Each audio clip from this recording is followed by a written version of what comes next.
So in this video, I want to talk about plugins that are emulating hardware. Now here's why I decided to make this video. If you go online and you search for compressor or a specific EQ, you might notice 10 different companies are emulating that specific piece of hardware. Which one do you get? What do you look at? Do you look at the history of the company? Do you look at the price? Well, that specific company is only selling it for $20.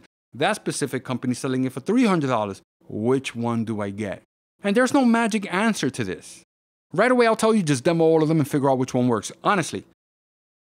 And let's talk about how these companies create these emulations. I don't know if you guys ever used that Waves Q clone. It's a fantastic plugin. I don't own it, but the little bit of time that I had with that plugin, I just got blown away on how that plugin works. So I'm sure most companies might have a similar method to create these plugins. Then you have some companies that are completely reverse engineer the device. They'll completely take it apart. They'll hook up some oscilloscopes to it and find out what each individual section is doing. Distortion, all of that stuff. They want to capture all of that. Now, the other thing that's important here, when these companies are going to emulate a piece of hardware, they're not just going to grab the first one they find. They're going to probably test 10 to 20 of them. Out of that stack, they're going to figure out which is the best one. Now, I don't really want to make this about certain companies and stuff like that. I'm not going to name drop, but you do got companies that have been doing this for a while, and people have been using their specific plugins for many years.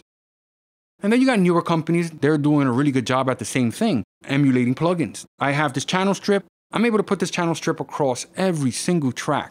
Don't matter how huge the session is. And my computer's around 3 years old, just wanted to put that out there. Then this other company comes along and they make their version of that specific hardware. So I went and I bought the plugin. I bought the plugin, it was a great deal. It sounds great. It has some features that my version didn't have. But I noticed the difference when I started adding the plugin on multiple tracks. The computer just got a little sluggish. It didn't crap out on me or anything like that. It just felt sluggish.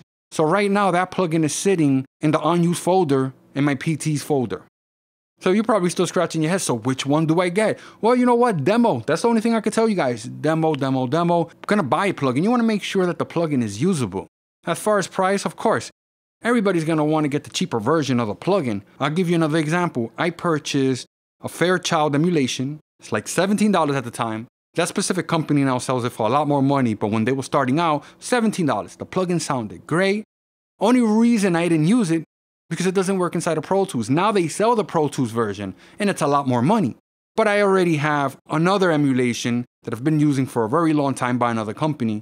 They sound slightly different, but they both sound great. The difference is, I can't run one inside of Pro Tools, and the other difference is the price. I paid $17 for one, and the other one, a little over $200. So sure, price is important, but it's not always gonna determine if the plugin perform as good as the one that's $29. So just remember that.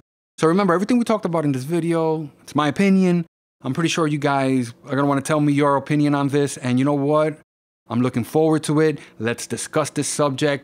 Just do me a favor, if this is the first time watching one of my videos, subscribe to the channel, give me a thumbs up. Also, check the description. There's gonna be some links there. Click them. This is Ray, and I'm out of here. Later, guys.